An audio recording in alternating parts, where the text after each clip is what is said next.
And if you could just introduce yourself. I play keyboards in Alice. My name is Annamaria, and I am the founder and vocalist in the band Vajra. What was the initial start? Yeah, so we all have pretty storied histories. I was just bored during COVID. Did a little demo, put it out, and it was pretty well received by the community. And always had a thing for horror punk and stuff. Something that started with me and a laptop during quarantine, and just like, oh yeah, you know, all those times I said, if only I didn't have to work my job all the time, and now it's like I could have time to do that. Well, now this is that. All right. And if you could just introduce yourself for the fine people at home, I would really appreciate that. My name is Annamaria, and I am the founder and vocalist in the band Vajra. That's so cool. I'm so excited. Okay, so how did this project start? Where was the genesis of it? Even before you ever, got everything together, like what was the start of this whole process? Sure. I was living in India, and I was just experimenting writing, and I really didn't know where it was going to go. And I just started writing songs and had basically a bunch of skeletons, and said to myself, do I want to stay and live in India? Do I want to go back to the US? And I thought for this type of music, I would have a better chance of it taking root if I came back to the US. So I came back to the US, and I spoke to a friend of mine, Blake Fleming, who's the ex-drummer in the Mars Volta. And, I contacted him and I said, I need a drummer. I have these skeletons of songs. Are you interested? And he's like, let me hear it first before I make a decision. And I was like, oh, okay. So he listened to it and he's like, yeah, I'm down. And I was like, oh my God. So, cause he's amazing. So I worked with him. It's kind of like not traditional the way I did it, because I had these demos and I worked with him on the drum parts, and then we recorded the drum parts. And then I found a bassist, Doug Wright, who's in the local band here called the Dirty Pearls. And then he also subsequently went to play bass for Dolly Parton. So he was like totally amazing. He came down and auditioned basically really, like in 5 minutes, I knew he was the right guy. And so we recorded the bass, and then was hunting for a guitarist, and a friend of mine we call the Sorcerer, who I grew up with since I was like 3, but like he went off to like study Kung Fu and Chinese medicine and like Shaolin stuff. He recommended this guy, Will Dahl, and he kept saying, Will Dahl's the guy, Will Dahl's the guy. Because I didn't want like a traditional guitarist who played like 80s riffs or all that kind of like, this is not that.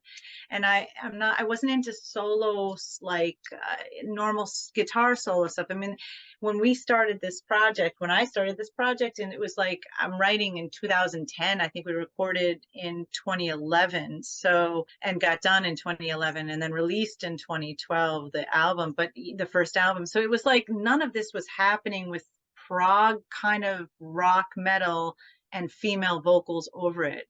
And a huge influence of mine was Tool.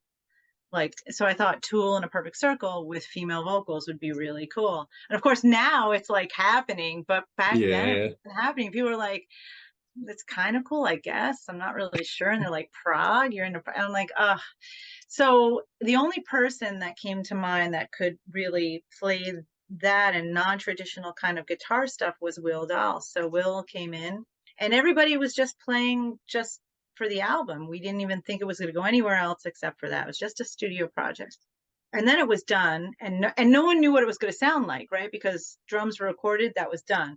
Bass was recorded with the keyboard parts and the demo, rest of the part of the song, which was demo songs that were demo, and then that was done. And then Will came in and then laid guitar over everything else. And then I recorded the vocals with Sylvia Massey on the West Coast, who did Tool and System of a Down and all that you know, those people. And Johnny Cash, I mean, she was protege for Rick Rubin. She was his protege. So, I mean, I had all these great thrilling people that I was working with. And then we're like, so now what? So when we all heard it, we were like, it turned out pretty good. Do you guys want to play some live shows? And they were like, sure. So we started playing live in New York City. And then Blake was living like 6 hours away in Oneonta.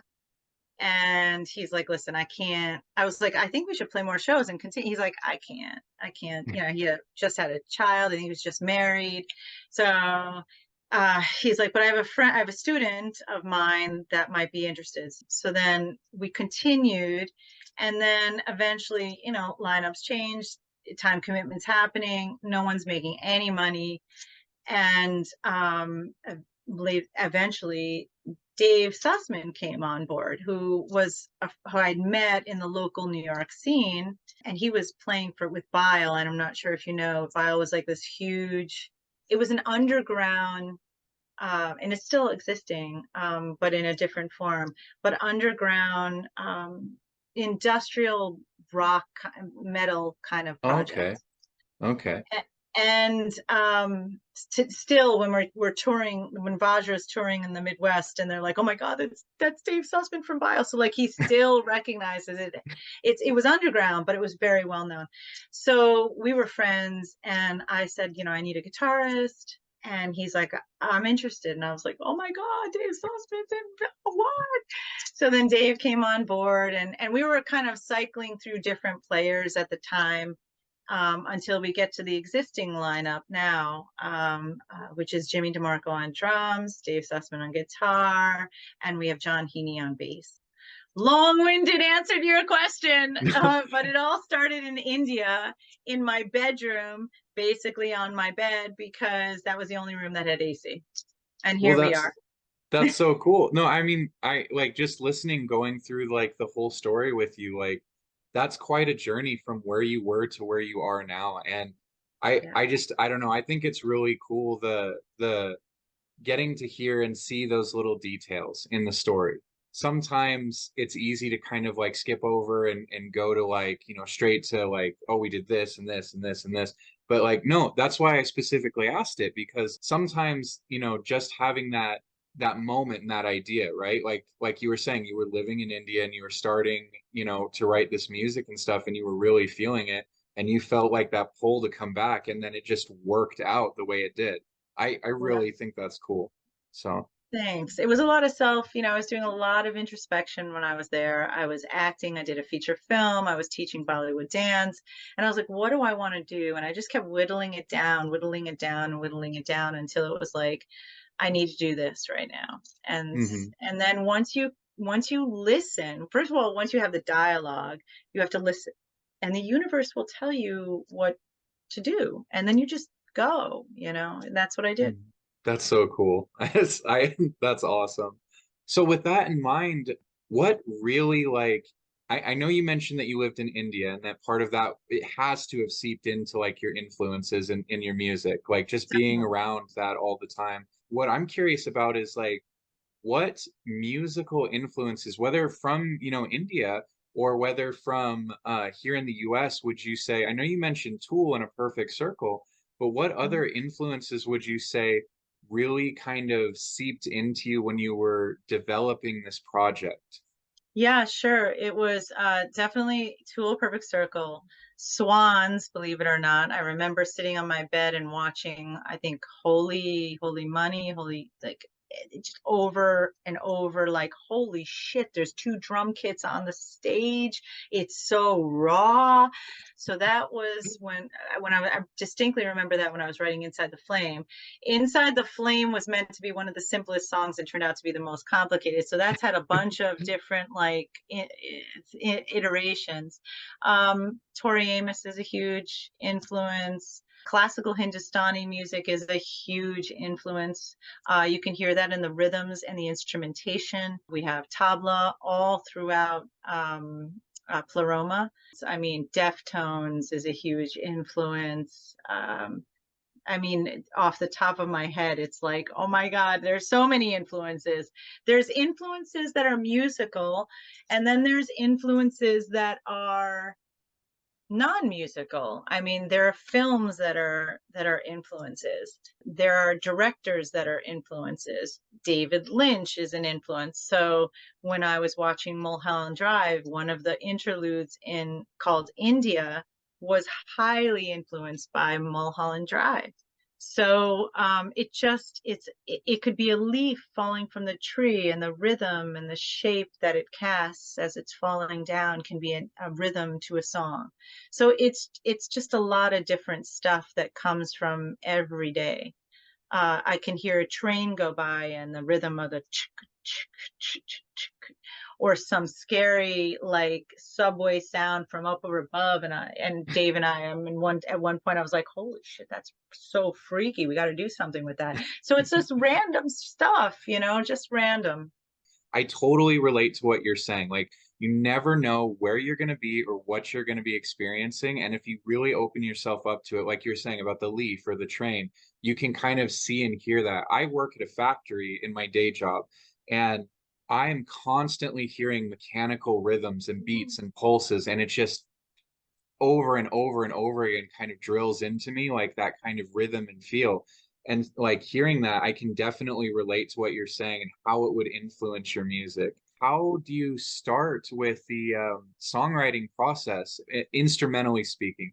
Do you start with like a melody, or do you start with harmonies? I know traditional Indian music doesn't really focus too much on some of those elements, but that's the thing about progressive music, right? Is it incorporates different traditions of music from all over the world, not necessarily Western music. So what of those elements would you say influences your writing, and how does that writing process look and start for you? I would say every song is different. Sometimes it'll start with a rhythm. If I'm on guitar or keyboard, it'll start with just some sort of doodle that I'm doodling over and over and over again. And the way I think about this, so I studied composition for a year at Juilliard, and we had I was just talking to Dave about this morning. We had staff paper with the four, different lines of staff, and you'd have the strings and you'd have the woodwinds and percussion, whatever. So that's kind of how I think about it. I think that each instrument will have its own thing to say. It's a conversation. Each song is a conversation. So each instrument will have its own part in the conversation, its own thing that it wants to say, and then each instrument weaves together so that the whole song is the whole of the conversation. So if you listen to each line by itself, it should be its own song, but now added together with everything else, it becomes the massive song. A lot of times, for example, this morning I was working on a piece and it was just a doodle on the keyboard part with a synth sound. And a synth sound can inspire the movement or the notes or the melody that I hear, right? So I'll hear some synth sound and I'm like, oh, well, what if I go here and I'll start at this note, and then well, what if I go here and there and then sometimes I will add some sort of theory if I get stuck. Sometimes I won't have to. Sometimes I've watched my hands play, like for Urkala, this first song in Urkala, the first instrumental piece. It was almost as if somebody was moving my hands. I had no idea where it was going. So it just could happen like that. And then of course Urkala inspired Maya. So you can have bits and pieces that inspire another song. Now, guitar, it's the same kind of thing. I might just noodle around and say, that sounds really good. And then just keep going. Then what would happen if I went here? No, it shouldn't go there. It should go here instead, just by sound. And that's it. And that's how it works. And then I'm like, well, let me think about a rhythm to that. what would I put? And then I would do it by parts sometimes, where I'd think of a verse. What would I do in the verse? What would I do in a pre-chorus? What would I do in a chorus? Or I would jump to the chorus and then say, well, how would I get in between the verse and the chorus? So it just depends on the song, you know, the song tells you what it wants. But I try to get out of my own way, and that's really important, to just kind of be in some sort of trance to receive whatever comes through us, that wants to be manifested in this realm. That's kind of how I think about it. Oh yeah. No, that's awesome. Absolutely. Like I I think that you know, from, you know, I've interviewed a couple other people, and there's a common trend that I'm noticing. And that a lot of it is what you're saying, is that like the some people know theory, some people don't know theory, and everyone has this kind of innate sense of like rhythm, and they can hear these melodies. And when you're talking about like letting the music kind of play through you sometimes, and going to theory if you do get stuck or whatever, I think that's really cool. And it kind of shows up in the music because it gives it a more organic, natural kind of feel to it that you might not otherwise get. Sometimes like music can sound very forced, can sound very constricted, and you can kind of tell when someone's been relying too much on, you know, what they know rather than the experience of actually playing to people and, you know, working with them and just knowing what feels right. So I don't know. I just thought that was kind of cool. Little side note, people at home. Yeah. It's important to, you know, learn that kind of stuff if you're interested in writing music, but also remember that like you've got to feel what you're playing. It has to be natural and come from you. And you know, come from, you know, the universe or however you want to define that.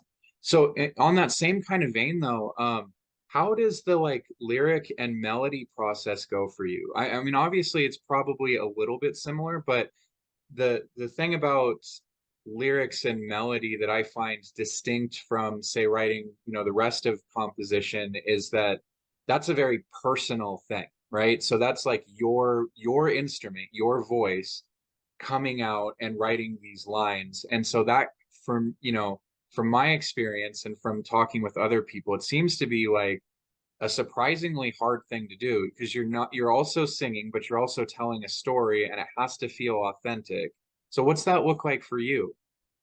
Again, it just depends on the song. Like for Intuition, the song Intuition, it just all kind of came at once. The melody and the lyrics kind of came at once. And I'd say that's rare for me. A lot of times I will have a bass, like a demo version of a song, and some of the instrumentation could morph, and even some of the vocal melody could morph, but there will be something that I'll start with, like Inside the Flame is a good example. Inside the Flame, I started with this keyboard part that was just very simple, and it just repeated throughout the whole song. And over that very simple keyboard part, which was bum bum gun dun dun dun dun dun dun dun dun dun dun dun, I just started writing a very simple melody, which then got a little more intricate later. So that's generally what I would do. And with some words that I start off with that just come, and then I'll revisit that and say, okay, this something's coming through. Let's just expand on that. Sometimes I have poems already written that I think that I go back to and say that will work perfectly with this. And that happened with The Apple. So The Apple, I had already kind of written this poem and thought, oh my God, that's perfect for this song here, because, and that song was just crazy. That song was like demanding to be on the album, on Pleroma, at last minute. Like it was like, it just was like throwing itself up at me. And I was like, okay, we'll put you on, we'll put you on. You know, it again, it just depends on the song. It's like whatever it wants. But usually I try to start with just do something simple, because otherwise I'll get overwhelmed and I'll be like, I can't do this. I can't write it. There's no way. I just, and I start to freak out because I'm like, there's no way I'm going to be able to write this song. Every time that happens, every time. So I just have to say, just relax. I have to like kind of coax myself and talk to myself as if I'm a child. Like, it's okay. Start with just a simple melody, and then whatever words come. Or, you know what? Remember when you wrote this? Oh, yeah, that'll be good. Or parts of something will be good, and that'll inspire something else. And that'll be based on what I'm hearing in the melody or what's already there. So it obviously has to melt, Okay. and match. Okay, that's really cool. So you would say that predominantly you do melody writing first and then you kind of evolve the lyrics to the mood of the song. That's really Yes. interesting. That's Yeah. really cool. The band name was difficult. I was doing a lot of brainstorming. I had so many names on a piece of paper. And I had traveled to Tibet, and there was a talisman that I had found. It was like a amulet that you can wear, and inside had this symbol. And I found out it was called a Vajra. It was a double Vajra. And then I investigated what that was. As I was going through these band names, I was like, you know what? This whole project is about that. It's about the ultimate truth of the universe being manifested in a symbol that I can understand. It's Indra's thunderbolt. Inside the Flame is just this weird song. Like, it was meant to be a very simple song, like 4 instruments, that's it. And then it wanted more, and it wanted more, and it wanted more, and more and more. And it turned out to be one of the most complicated songs on the album.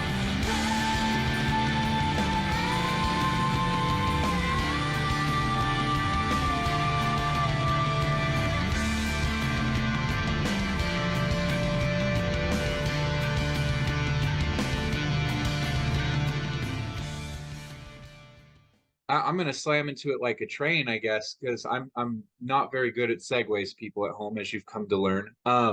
But what I'm curious about is, as a musician, what habits do you think, as a musician, whether influenced by your time in India or just in general, do you feel you would say would be good for artists to pick up when it comes to either learning how to play or learning how to write specifically? What do you think is important for someone if they're trying to go down that path?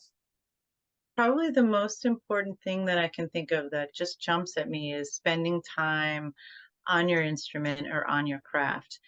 There is nothing or no one can take anything away from you, eh, once you're learning and spending time on it. The more you do it, the better you're going to get. That's just really how it works. You just have to do it.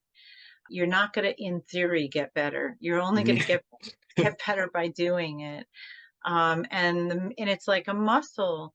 Like, if you go to the gym all the time, you'll be in shape. The minute you don't go to the gym, what happens? Your muscles, get flabby and whatever. So it's just the same concept with anything in life. You just have to do it. I started with violin at 5 or 6, actually. I think it was, maybe I was 6, and then flute at, I think, 8, something like that, and then through high school.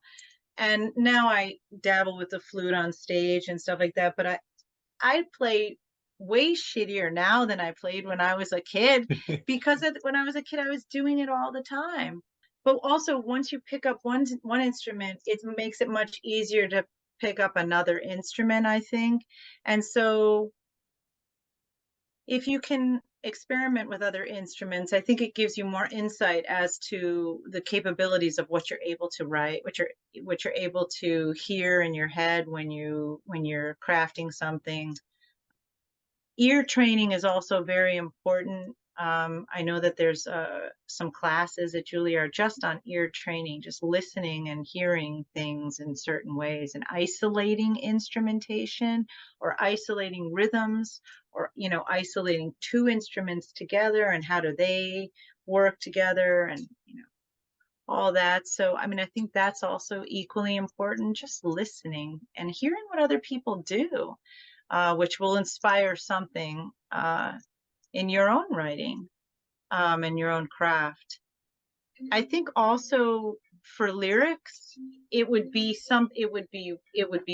reading And also again, reading other people's lyrics and seeing what's there. That's also, of course, helpful. But reading books, reading poems, reading Rumi or, Kahil Gibran is like, oh my God, like amazing. And so you get, again, inspiration from everywhere. But if you can read some of the greats, I mean, you could read the Bible and get inspired by a passage in the Bible that you're like, and I'm not religious. I would say I'm more spiritual. The themes that I write about are spiritual. I feel that so my dad was a monk before he met my mom. And when I grew up, we had a lot of time, my brother and I, that we were by ourselves. And when we did something wrong, Dad would say, why don't you go take 2 hours and think about what you did and why it was a problem or why we were upset. And so there's a lot of contemplation work when I was like a child that I learned how to do, which is probably how I started writing lyrics, because I do remember writing my first lyrics in elementary school, like silly stuff. Now I still have the notebook and I'm like, oh my God. But you start with somewhere.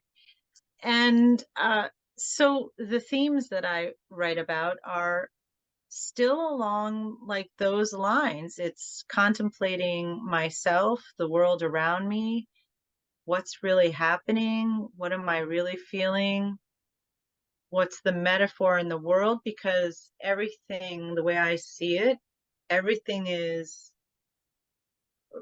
patterns or repetitions through life, that an action that one might take is the same as an action in nature, or an action by a group. It's all like everything could be that, not everything, but a lot of things are metaphors for other things. So you can write that in your lyrics and make the connections. And when you make the connection, someone else might say, oh my God, I never made that connection. That's, for me, that's what lyrics have done for me from other artists. I never thought of it that way. That's really cool. And then, that inspires something else.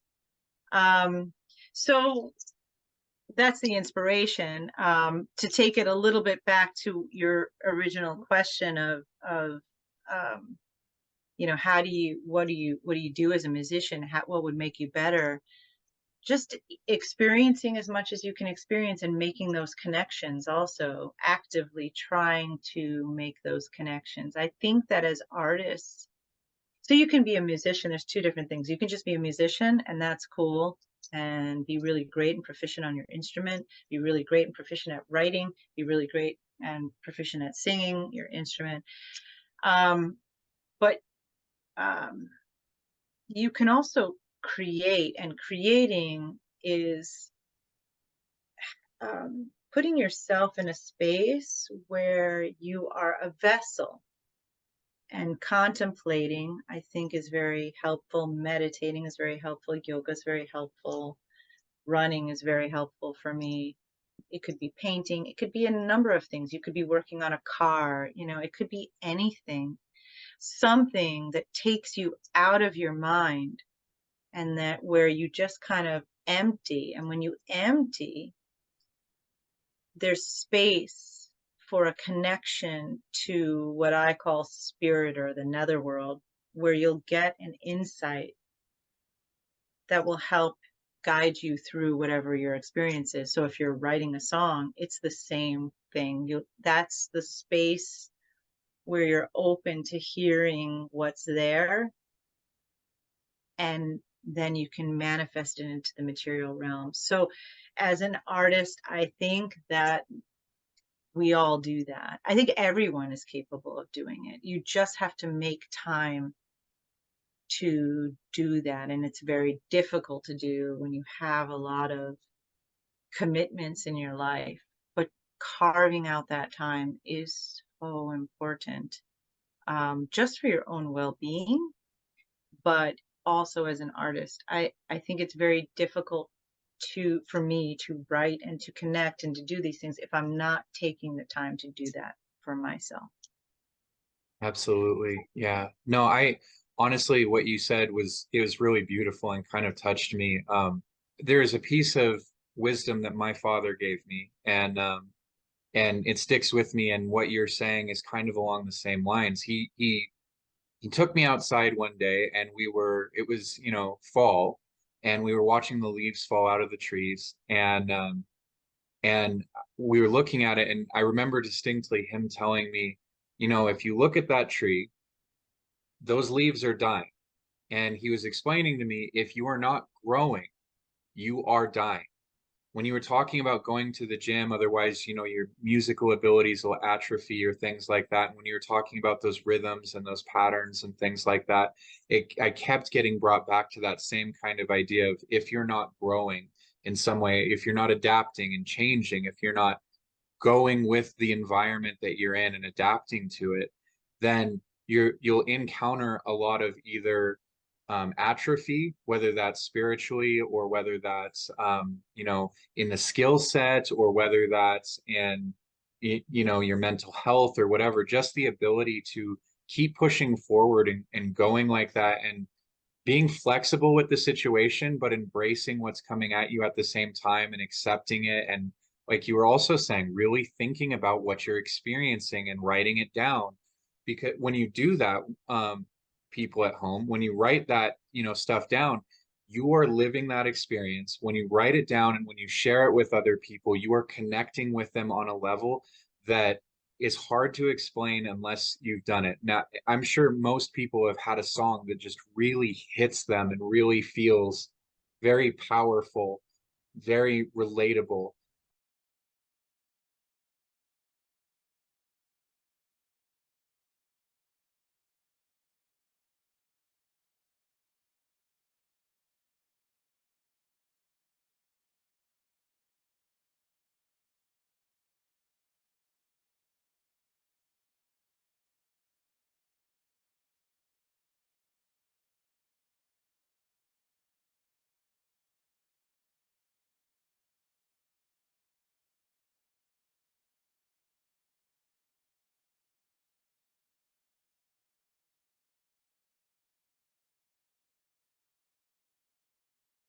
We've talked a lot about music, and we've talked a lot about like different experiences we've had. One experience that I've had, when I was younger, I was in a band in high school, and I did that through college. And one of the things that I noticed that I experienced when I was an active musician was that part of the joy of it was in the live performances. And one of the things that I really enjoyed the most was getting to know other bands while I was out there playing with people. And so I'm wondering, like, are there any bands that, whether they're big or small, it doesn't matter, that you think deserve a little extra attention, that you think deserve people's eyes on them, that you've played with, or that you're going to play with at some point in the future, or that kind of thing? There's a band, God's Own Medicine, that are good friends of ours, and they're pretty great. So I'd check them out. And the guitarist is a dear friend of ours who guest played guitar on one of our songs. So that's coming out. So you'll hear that at some point. So I would check that band out for sure.